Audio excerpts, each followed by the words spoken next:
Yosa, kembali lagi di Kako Anime. Dan ya, ini dia full spoiler manga One Piece chapter 1097 yang berjudul Genie. Dan pula ya, chapter ini ditemani dengan suatu cover yang menunjukkan Kuma sedang menangkap ikan dengan tekniknya.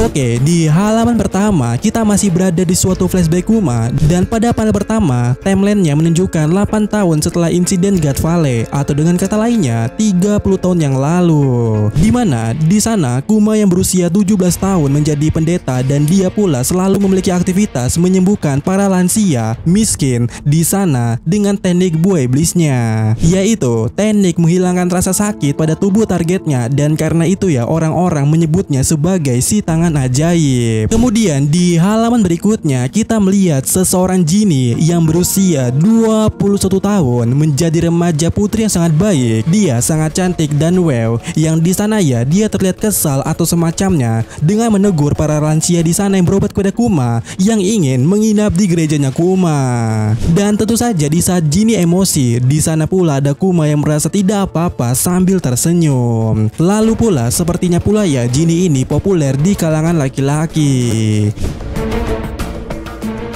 Kemudian di halaman berikutnya kita melihat sesosok raja dari kerajaan Sorbet. Terlihat lansia yang berada di gereja Kuma membicarakan raja baru itu kepada Genie dan juga Kuma. Di mana para lansia itu mengatakan kalau raja baru kerajaan Sorbet yang bernama Bekori adalah raja yang tidak berperasaan dan pelit. Ia bahkan membuat orang sakit membayar upeti. Dan tampaknya raja itu mendengar obrolan mereka melalui transmisi dan musi yang ada di sana. Yang mana bukannya merasa kesal karena digosipi dengan hal-hal yang jelek atau buruk, raja itu justru tersenyum tersipu malu, menunjukkan seakan-akan raja itu psikopat. Tapi di sini Kuma mengatakan kalau dia bisa menyembuhkan setiap minggu selama itu hanya penyakit ringan atau sakit. Dan warga lansia tadi akhirnya pulang, dan setelah itu ya Kuma mengeluarkan semua gelembung yang ia kumpulkan dari penyakit warga tadi yang berobat kepadanya. Terlihat gelembung itu cukup besar, dan di halaman berikutnya dengan penuh keyakinan Kuma memasukkan tubuhnya ke gelembung itu. Dan ya, kalian benar, adegan ini mirip Zoro yang lakukan pada saat itu. Tentu saja Kuma yang memasuki gelembung itu menerima semua rasa sakit dari pasiennya. Terlihat Kuma memuntahkan darah dari mulutnya dan hidungnya, serta pula diikuti dengan teriakan dan disusul dengan teparnya Kuma di lantai. Genie yang hanya bisa melihatnya di sini hanya bisa menangis karena itu, dan juga mengatakan fakta kalau ternyata ini adalah aktivitas atau kegiatan Kuma tiap minggunya, dan orang-orang tidak ada yang tahu akan hal itu. Kemudian di panel berikutnya Kuma terbaring di tempat tidur dirawat oleh Genie dengan sebungkus es, mengatakan mau bagaimana lagi karena seseorang harus menanggung semua rasa sakit dan penderitaan yang telah dihilangkan, atau itu tidak akan hilang jika dia membiarkannya begitu saja. Banyak rasa sakit dan penderitaan, maka semua itu akan kembali kepada siapapun yang menghilangkannya. Tapi Kuma bilang dia senang karena semua orang yang dia bantu bahagia. Kemudian di panel berikutnya terjadi time skip 5 tahun setelahnya, alias 25 tahun yang lalu, di mana masa ini Kuma berusia 22 tahun, dan di saat yang sama terlihat Genie meminta Kuma untuk menikahinya, tapi Kuma menolaknya. Dan tentu saja Genie sangat marah dan masih menekannya. Walaupun di satu sisi ya Kuma ingin mereka bahagia, tapi dia mengingat masa lalu orang tuanya yang tragis dan tidak ingin hal serupa terjadi kepada Genie. Lalu di halaman berikutnya Kuma mengganti topik pembicaraannya dan menunjukkan gambar di koran, dan itu terkait Monkey D. Dragon serta kelompok yang disebut sebagai tentara kebebasan kepada Genie. Yang mana di sana Kuma mengatakan bahwa dragon itu sangat keren, dan Kuma merasa dia harus menjadi pahlawan juga. Kuma bilang dia ingin pergi ke laut suatu hari nanti dan menyelamatkan banyak orang. Begitulah cara dia ingin menjalankan hidup. Lalu di panel berikutnya kita melihat dua anak dari chapter terakhir kemarin yang menindas Kuma, yang ternyata bertopi itu bernama Gyugyo, membawa ikan ke rumah mereka. Rupanya keduanya naksir kepada Genie. Tetapi Genie yang melihatnya langsung melempar ember kepada mereka. Lalu di halaman berikutnya terjadi time skip lagi sekitar 3 tahun setelahnya, alias 22 tahun yang lalu. Kuma yang berusia 25 tahun, di sana dia terlihat menyuruh pasukan raja untuk melepaskan orang yang mereka culik. Dan dengan penuh kepanikan, para penculik itu memberitahu Kuma bahwa hukuman telah dirubah. Dinyatakan bahwa orang selatan bisa dimanfaatkan sesuka mereka. Tapi Kuma tambah marah setelah mendengar itu karena dia tahu bahwa mereka akan menjadikan mereka budak. Lantas karena itu ya, Kuma menyerang mereka dengan teknik Ursu Shock-nya.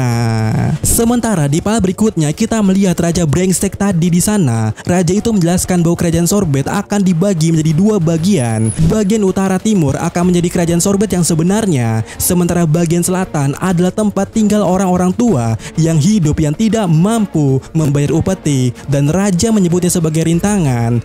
Yang mana pula ya, gereja Kuma juga demikian, berada di bagian selatan. Dan Raja brengsek tadi percaya bahwa dengan melakukan ini, kerajaan Sorbet akan makmur. Kemudian di panel berikutnya kita melihat Kuma, Jinny dan 3 orang lainnya yang salah satunya merupakan anak yang naksir dengan Jinny tadi, berada di suatu sel penjara. Dan kita bisa melihat ya, Kuma sekarang memakai topi khasnya, yang mana pula jika kita melihat mereka semua mengalami luka-luka pada tubuh mereka.